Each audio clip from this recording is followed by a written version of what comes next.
রবীন্দ্রনাথ ঠাকুরের গল্পগুচ্ছ বই থেকে এখনকার গল্প, ছোট গল্প, খোকাবাবুর প্রত্যাবর্তন, প্রথম পরিচ্ছেদ।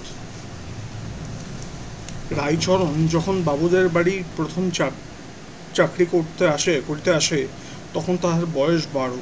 যশোহর জেলায় বাড়ি, লম্বা চুল, বড় বড় চোখ, শ্যামচিক্কণ ছিপছিপে বালক, জাতিতে কায়স্থ, তাহার প্রভুরাও কায়স্থ। বাবুদের 1 বৎসর বয়স্ক একটি শিশুর রক্ষণ এবং পালন কার্যে সহায়তা করা তাহার প্রধান কর্তব্য ছিল। সেই শিশুটি কালক্রমে রায়চরণের কক্ষ ছাড়িয়া স্কুল ছাড়িয়া কলেজ এবং অবশেষে কলেজ ছাড়িয়া মুন্সেফিতে প্রবেশ করিয়াছে। রায়চরণ এখনও তাহার বৃত্ত। তাহার আরেকটি মনিব বাড়ি আছে। মা ঠাকুরানী ঘরে আসিয়াছেন, সুতরাং অনুকূল বাবুর উপরে রায়চরণের পূর্বে যতটা অধিকার ছিল তাহার অধিকাংশই নতুন কর্ত্রীর হস্তগত হইয়াছে। কিন্তু কর্ত্রী যেমন রায়চরণের পূর্বাধিকার কতকটা হ্রাস করিয়া লইয়াছেন, তেমনি নতুন অধিকার দিয়া অনেকটা পূরণ করিয়া দিয়াছেন। অনুকূলের একটি পুত্র সন্তান অল্পদিন হইল জন্ম লাভ করিয়াছে এবং রায়চরণ কেবল নিজের চেষ্টা এবং অধ্যবসায়ে তাহাকে সম্পূর্ণরূপে আয়ত্ত করিয়া লইয়াছে। তাহাকে এমনই উৎসাহের সহিত দোলাইতে আরম্ভ করিয়াছে, এমনই নিপুণতার সহিত তাহাকে 2 হাতে ধরিয়া আকাশে উৎক্ষিপ্ত করে, তাহার মুখের কাছে আসিয়া এমনই সশব্দে শিরশ্চালন করিতে থাকে, উত্তরের কোনো প্রত্যাশা না করিয়া এমন সকল সম্পূর্ণ অর্থহীন অসংগত প্রশ্ন সুর করিয়া শিশুর প্রতি প্রয়োগ করিতে থাকে যে এই ক্ষুদ্র আনুকৌলভটি রায়চরণকে দেখিলে একবারে পুলকিত হইয়া ওঠে। অবশেষে ছেলেটি যখন হামাগুড়ি দিয়া অতি সাবধানে চৌকাঠ পার হইত এবং কেহ ধরিতে আসিলে খিলখিল হাস্যকলরব তুলিয়া দ্রুতবেগে নিরাপদ স্থানের বুকে হইতে চেষ্টা করিত, তখন রায়চরণ তাহার অসাধারণ চাতুর্য এবং বিচারশক্তি দেখিয়া চমৎকৃত হইয়া যাইত। মার কাছে গিয়া সগর্ব সবিস্ময়ে বলিত, মা, তোমার ছেলে বড় হলে জজ হবে, 5,000 টাকা রোজগার করবে। পৃথিবীতে আর কোনো মানব সন্তান যে এই বয়সে চৌকাঠ লঙ্ঘন প্রভৃতি অসম্ভব চাতুর্যের পরিচয় দিতে পারে, তাহা রায়চরণের ধ্যানের অগম্য। কেবল ভবিষ্যৎ জজদের পক্ষে কিছুই আশ্চর্য নহে। অবশেষে শিশু যখন টলমল করিয়া চলিতে আরম্ভ করিল, সে এক আশ্চর্য ব্যাপার, এবং যখন মাকে মা, পিসিকে পিচি এবং রায়চরণকে চন্ন বলিয়া সম্ভাষণ করিল, তখন রায়চরণ সেই প্রত্যায়াতিত সংবাদ তাহার কাছে ঘোষণা করিতে লাগিল। সবচেয়ে আশ্চর্যের বিষয় এই যে মাকে মা বলে, পিসিকে পিসি বলে, কিন্তু আমাকে বলে চন্ন। বাস্তবিক শিশুর মাথায় এ বুদ্ধি কি করিয়া জোগাইল বলা শক্ত। নিশ্চয়ই কোনো বয়স্ক লোক কখনোই এরূপ অলোক সামান্যতার পরিচয় দিত না, এবং দিলেও তাহার জজের পদপ্রাপ্তি সম্ভাবনা সম্বন্ধে সাধারণের সন্দেহ উপস্থিত হইত।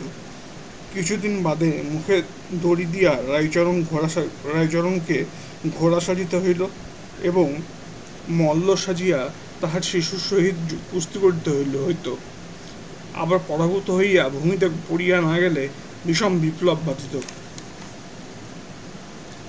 এই সময়ে অনুকূল পদ্মা তীরবর্তী এক জেলায় বদলি হইলেন। অনুকূল তাহার শিশুর জন্য কলিকাতা হইতে এক ঠেলাগাড়ি লইয়া গেলেন। শাঠিনের জামা এবং মাথায় একটা জরির টুপি, হাতে সোনার বালা এবং পায়ে 2 গাছি মল পড়াইয়া রায়চরণ নবকুমারকে 2 বেলা গাড়ি করিয়া হাওয়া খাওয়াইতে লইয়া যাইত। বর্ষাকাল আসিল। ক্ষুধিত পদ্মা, উদ্যান, গ্রাম, শস্যক্ষেত্র এক এক গ্রাসে মুখে পড়িতে লাগিল।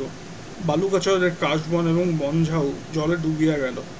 পাড় ভাঙার অবিশ্রাম ঝুপঝাপ শব্দ এবং জলের গর্জনে 10 দিক মুখরিত হইয়া উঠিল এবং দ্রুতবেগে ধাবমান ফেনোরাশি নদীর তীব্রগতিকে প্রত্যক্ষগোচর করিয়া তুলিল। অপরাহ্নে মেঘ করিয়াছিল, কিন্তু বৃষ্টির কোনো সম্ভাবনা ছিল না। রায়চরণের খামখেয়ালি ক্ষুদ্র প্রভু কিছুতেই ঘরে থাকিতে চাহিল না। গাড়ির উপর চড়িয়া বসিল। রায়চরণ ধীরে ধীরে গাড়ি ঠেলিয়া ধান্যক্ষেত্রের প্রান্তে নদীর তীরে আসিয়া উপস্থিত হইল। নদীতে একটিও নৌকা নেই, মাঠে একটিও লোক নেই। মেঘের ছিদ্র দিয়া দেখা গেল পরপারে জনহীন বালুকাতীরে শব্দহীন দীপ্ত সমারোহের সহিত সূর্যাস্তের আয়োজন হইতেছে। সেই নিস্তব্ধতার মধ্যে শিশু সহসা একদিকে অঙ্গুল নির্দেশ করিয়া বলিল, চন্ন, ফু। অনতিদূরে সজল পঙ্কিল ভূমির উপরে একটি বৃহৎ কদম্ব বৃক্ষের উচ্চ শাখায় গুটি কত কদম্ব ফুল ফুটিয়াছিল, সেই দিকে শিশুর লুব্ধ দৃষ্টি আকৃষ্ট হইয়াছিল। 2-4 দিন হইল রাইচরণ কাঠি দিয়া বিদ্ধ করিয়া তাহাকে কদম্ব ফুলের গাড়ি বানাইয়া দিয়াছিল। তাহাদের দড়ি বাঁধিয়া টানিতে এত আনন্দ বোধ হইয়াছিল যে সেদিন রাইচরণকে আর লাগাম পড়িতে হয় নাই। ঘোড়া হইতে সে একেবারে সহিসের পদে উন্নীত হইয়াছিল।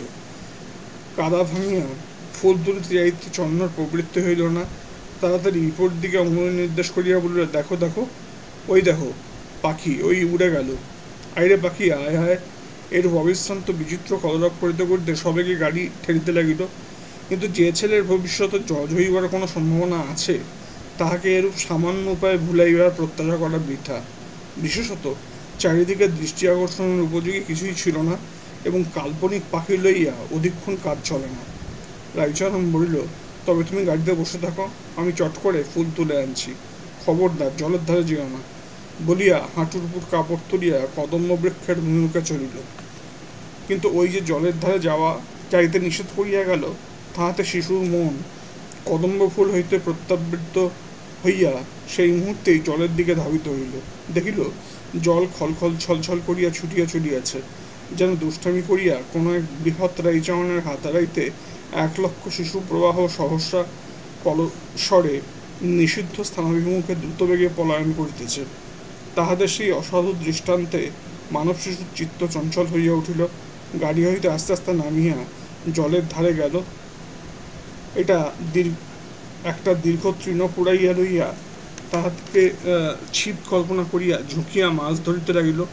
দুরন্ত জলরাশি অস্ফুট কলভাষায় শিশুকে বারবার আপনাদের খেলাঘরে আহ্বান করিল।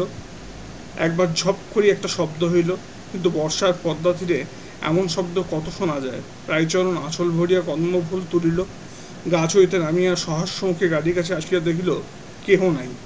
চারিদিকে চাহিয়া দেখিল কোথাও কাহারও কোনো চিহ্ন নাই। মুহূর্তে রাইচরণের শরীরে রক্ত হিম হইয়া গেল। সমস্ত জগৎ সংসার মলিন বিবর্ণ ধোঁয়ার মতো হইয়া আসিল। ভাঙা মুখের মধ্য হইতে একবার প্রাণপণ চিৎকার করিয়া ডাকিয়া উঠিল, বাবু, খোকাবাবু, লক্ষ্মী দাদাবাবু আমার। কিন্তু চন্ন বলিয়া কেহ উত্তর দিল না। দুষ্টামি করিয়া কোনো শিশুর কণ্ঠ হাসিয়া উঠিল না।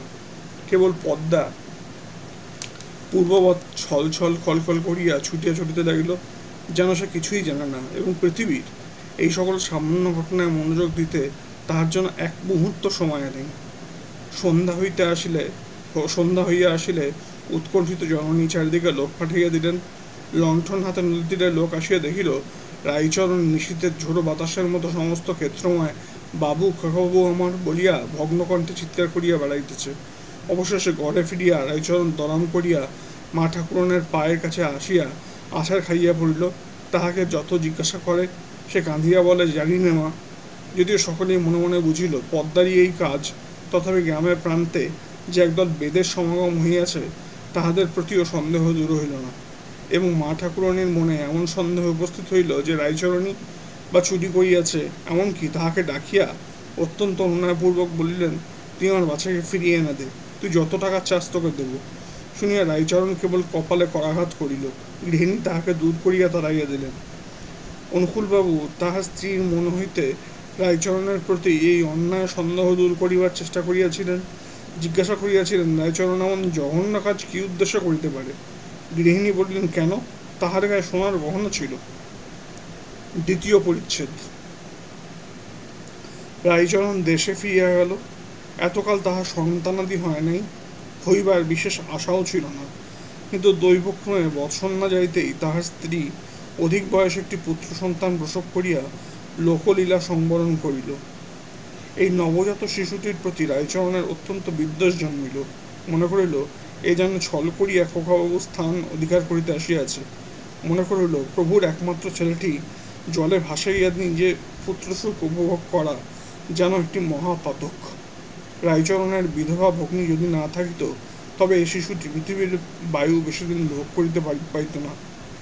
আশ্চর্যের বিষয় এই যে এই ছেলেটিও কিছুদিন বাদে চৌকাঠ পার হইতে আরম্ভ করিল, এবং সর্বপ্রকার নিষেধ লঙ্ঘন করিয়া সকৌতুক চতুরতা প্রকাশ করিতে লাগিল।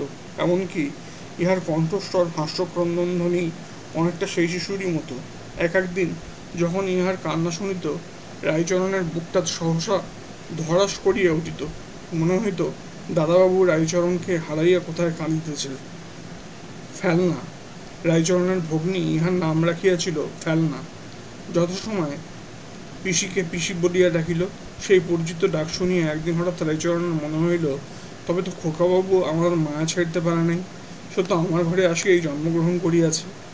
এই বিশ্বাসের অনুকূলে কতগুলি অকাট্য যুক্তি ছিল। প্রথমত, সে যাইবার অনতিবিলম্বেই ইহার জন্ম। দ্বিতীয়ত, এতকাল পরে সহসা যে তাহার স্ত্রীর গর্ভে সন্তান জন্মে, এই কখনোই স্ত্রী নিজগুণে হইতে পারে না। তৃতীয়ত, এও হামাগুড়ি দেয়, টলমল করিয়া চলে এবং পিসিকে পিসি বলে। যে সকল লক্ষণ থাকিলে ভবিষ্যতে জজ হইবার কথা, তাহার অনেকগুলি ইহাতে বর্তি আছে। তখন মা ঠাকুরানের সেই দারুণ সন্দেহের কথা মনে পড়িল। আশ্চর্য হইয়া মনে হইল, আহা, মায়ের মন জানিতে পারিয়াছিল তাহার ছেলেকে কে চুরি করিয়াছে। তখন এতদিন শিশুকে যে অযত্ন করিয়াছে, সেজন্য বড় অনুতাপ উপস্থিত হইল। শিশুর কাছে আবার ধরা দিল। এখন হইতে ফেলনাকে রায়চরণ এমন করিয়া মানুষ করিতে লাগিল যেন সে বড় ঘরের ছেলে। শাটিনের জামা কিনিয়া দিল, জরির টুপি আনিল, মৃত স্ত্রীর গহনা গলাইয়া চুড়ি এবং বালা তৈয়ারি হইল। পাড়ার কোনো ছেলের সহিত তাহাকে খেলিতে দিত না। রাত্রি দিন নিজেই তাহার একমাত্র খেলার সঙ্গী হইল। পাড়ার ছেলেরা সুযোগ পাইলে তাহাকে নবাবপুত্র বলিয়া উপহাস করিত এবং দেশের লোক রায়চরণের এইরূপ উন্মত্তবৎ আচরণে আশ্চর্য হইয়া গেল। ফেলনার যখন বিদ্যাভ্যাসের বয়স হইল, তখন রায়চরণ নিজের জোত জমা সমস্ত বিক্রয় করিয়া ছেলেটিকে কলকাতায় লইয়া গেল। সেখানে বহু কষ্টে একটি চাকরি জোগাড় করিয়া ফেলনাকে বিদ্যালয়ে পাঠাইল। নিজে যেমন তেমন করিয়া থাকিয়া ছেলেকে ভালো খাওয়া, ভালো পড়া, ভালো শিক্ষা দিতে ত্রুটি করিত না। মনে মনে বলিত, বৎস, ভালোবাসিয়া আমার ঘরে আসিয়াছ বলিয়া যে তোমার কোনো অযত্ন হইবে, তা হইবে না। এমনি করিয়া 12 বৎসর কাটিয়া গেল। ছেলে পড়ে শুনে ভালো এবং দেখিতে শুনিতেও বেশ হৃষ্টপুষ্ট, উজ্জ্বল শ্যামবর্ণ, কেশ বেশ বিন্যাসের প্রতি বিশেষ দৃষ্টি, মেজাজ কিছু সুখী এবং শৌখিন। বাপকে ঠিক বাপের মতো মনে করিতে পারিত না, কারণ রায়চরণ স্নেহে বাপ এবং সেবায় ভৃত্য ছিল। এবং তাহার আরেকটি দোষ ছিল, সে যে ফেলনার বাপ, একথা সকলের কাছেই গোপন রাখিয়াছিল। যে ছাত্রনিবাসে ফেলনা বাস করিত, সেখানকার ছাত্রগণ বাঙাল রায়চরণকে লইয়া সর্বথা কৌতুক করিত এবং পিতার অসাক্ষাতে ফেলনাও যেই কৌতুকালাপে যোগ দিত না, তাহা বলিতে পারি না। অথচ নিরীহ বৎসল স্বভাব রায়চরণকে সকল ছাত্রই বড় ভালোবাসিত এবং ফেলনাও ভালোবাসিত। কিন্তু পূর্বেই বলিয়াছি, ঠিক বাপের মতো নয়, তাহাতে কিঞ্চিৎ অনুগ্রহ মিশ্রিত ছিল। রায়চরণ বৃদ্ধ হইয়া আসিয়াছে, তাহার প্রভু কাজকর্মে সর্বদাই দোষ ধরে। বাস্তবিক তাহার শরীরও শিথিল হইয়া আসিয়াছে, কাজেও তেমন মন দিতে পারে না, কেবলই ভুলিয়া যায়। কিন্তু যে ব্যক্তি পুরা বেতন দেয়, বার্ধক্যের ওজর সে মানিতে চায় না। এদিকে রায়চরণ বিষয় বিক্রয় করিয়া যে নগদ টাকা সংগ্রহ করিয়া আনিয়াছিল, তাহাও নিঃশেষ হইয়া আসিয়াছে। ফেলনা আজকাল বসনভূষণের অভাব লইয়া সর্বদাই খুঁতখুঁত করিতে আরম্ভ করিয়াছে। 3য় পরিচ্ছেদ। একদিন রায়চরণ হঠাৎ কর্মে জবাব দিল এবং ফেলনাকে কিছু টাকা দিয়া বলিল, আবশ্যক পড়িয়াছে, আমি কিছুদিনের মতো দেশে যাইতেছি। এই বলিয়া বারাসাতে গিয়া উপস্থিত হইল। অনুকূলবাবু তখন সেখানে মুন্সেফ ছিলেন। অনুকূলের আর দ্বিতীয় সন্তান হয় নাই। গৃহিণী এখনও সেই পুত্রশোক বক্ষের মধ্যে লালন করিতেছিলেন। একদিন সন্ধ্যার সময় বাবু কাছারি হইতে আসিয়া বিশ্রাম করিতেছেন এবং কর্ত্রী একটি সন্ন্যাসীর নিকট হইতে সন্তান কামনায় বহুমূল্যে একটি শিকড় এবং আশীর্বাদ কিনিতেছেন। এমন সময় প্রাঙ্গণে শব্দ উঠিল, জয় হোক মা। বাবু জিজ্ঞাসা করিলেন, কে রে? রায়চরণ আসিয়া প্রণাম করিয়া বলিল, আমি রায়চরণ। বৃদ্ধকে দেখিয়া অনুকূলের হৃদয়ে আর্দ্র হইয়া উঠিল। তাহার বর্তমান অবস্থা সম্বন্ধে সহস্র প্রশ্ন, আবার তাহাকে কর্মে নিয়োগ করিবার প্রস্তাব করিলেন। রায়চরণ ম্লান হাস্য করিয়া কহিল, মা ঠাকুরনকে একবার প্রণাম করিতে চাই। অনুকূল তাহাকে সঙ্গ করিয়া অন্তঃপুরে লইয়া গেলেন। মা ঠাকুরন রায়চরণকে তেমন প্রসন্নভাবে সমাধান করিলেন না। রায়চরণ তৎপ্রতি লক্ষ্য না করিয়া জোর হস্তে কহিল, প্রভু, মা, আমি তোমাদের ছেলেকে চুরি করিয়া লইয়াছিলাম, পদ্মাও নয় আর কেহও নয়, কৃতঘ্ন অধম এই আমি। অনুকূল বলিয়া উঠিল, বলিস কি রে, কোথায় সে? আজ্ঞা, আমার কাছেই আছে, আমি পরশু আনিয়ে দিব। সেদিন রবিবার, কাছারি নেই। প্রাতঃকাল হইতে স্ত্রী পুরুষ দুইজনে উন্মুখভাবে পথ চাহিয়া বসিয়া আছেন। 10টার সময় ফেলনাকে সঙ্গে লইয়া রায়চরণ আসিয়া উপস্থিত হইল।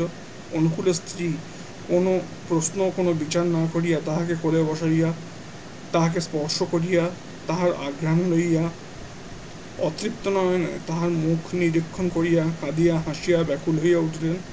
বাস্তবিক ছেলেটি দেখিতে বেশ, বেশভূষা আকার প্রকারে দারিদ্র্যের কোনো লক্ষণ নাই। মুখে অত্যন্ত প্রিয়দর্শন বিনীত সলজ্জ ভাব দেখিয়া অনুকূলের হৃদয়েও সহসা স্নেহ উচ্ছ্বসিত হইয়া উঠিল।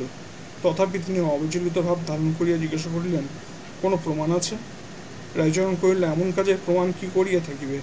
আমি যে তোমার ছেলেকে চুরি করিয়াছিলাম সে কেবল ভগবান জানেন, পৃথিবীতে আর কেহ জানে না। অনুকূল ভাবিয়া স্থির করিলেন যে ছেলেটিকে পাইবা মাত্র তাহার স্ত্রী যেরূপে আগ্রহের সহিত তাহাকে আগলাইয়া ধরিয়াছেন, এবং এখন প্রমাণ সংগ্রহের চেষ্টা করা সুযুক্তি নহে। যেমনই হোক বিশ্বাস করাই ভালো। তাছাড়া রায়চরণ এমন ছেলেই বা কোথায় পাইবে, এবং বৃদ্ধ ভৃত্য তাহাকে অকারণে প্রতারণাই বা কেন করিবে? ছেলেটির সহিত কথোপকথন করিয়া জানিলেন যে শিশুকাল হইতে রায়চরণের সহিত আছে, এবং রায়চরণকে সে পিতা বলিয়া জানিত। কিন্তু রায়চরণ কখনো তাহার প্রতি পিতার ন্যায় ব্যবহার করে নাই, অনেকটা ভৃত্যের ভাব ছিল। অনুকূল মন হইতে সন্দেহ দূর করিয়া বলিলেন, কিন্তু রায়চরণ, তুই আর আমাদের ছায়া মারাইতে পাইবি না। রায়চরণ করজয়ে গদগদ কণ্ঠে বলিল, প্রভু, বৃদ্ধ বয়সে কোথায় যাইব? কর্ত্রী বলিলেন, আহা থাক, আমার বাছার কল্যাণ হোক, ওকে আমি মাফ করিলাম। ন্যায়পরায়ণ অনুকূল কহিলেন, যে কাজ করিয়াছে উহাকে মাফ করা যায় না। রায়চরণ অনুকূলের পা জড়াইয়া কহিল, আমি করি নাই, ঈশ্বর করিয়াছেন। নিজের পাপ ঈশ্বরের স্কন্ধে চাপাইবার চেষ্টা দেখিয়া অনুকূল আরও বিরক্ত হইয়া কহিলেন, যে এমন বিশ্বাসঘাতকতার কাজ করিয়াছে তাহাকে আর বিশ্বাস করা কর্তব্য নয়। রায়চরণ প্রভুর পা ছাড়িয়া কহিল, সে আমি নয় প্রভু, তবে কে? আমার অদৃষ্ট। কিন্তু এইরূপ কৈফিয়তে কোনো শিক্ষিত লোকের সন্তোষ হইতে পারে না। রায়চরণ বলিল, পৃথিবীতে আমার আর কেহ নেই। ফেলনা যখন দেখিল সে মুনসেফের সন্তান, রায়চরণ তাহাকে এতদিন চুরি করিয়া নিজের ছেলে বলিয়া অপমানিত করিয়াছে, তখন তাহার মনে মনে কিছু রাগ হইল। কিন্তু তথাপি উদারভাবে পিতাকে বলিল, বাবা, উহাকে মাফ করো, বাড়িতে থাকিতে না দাও, উহার মাসিক কিছু টাকা বরাদ্দ করিয়া দাও।